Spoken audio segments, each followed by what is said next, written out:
Nga permit para sa Brigada Eskwela sa Pozorrubio, inihahanda bago ang school cleanup operations. Para sa detalye, narito si Idol Jam Victorio. 104.7 IFM. Report!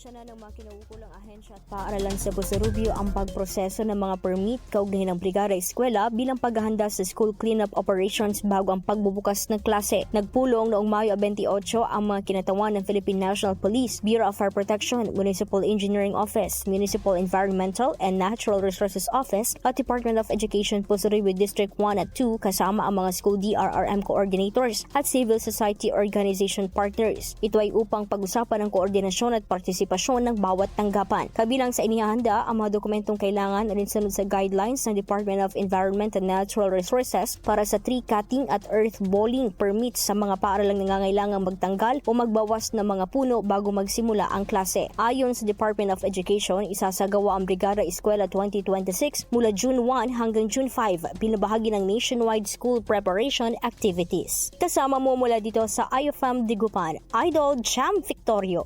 Tatak IFM. IFM News. IFM News. IFM.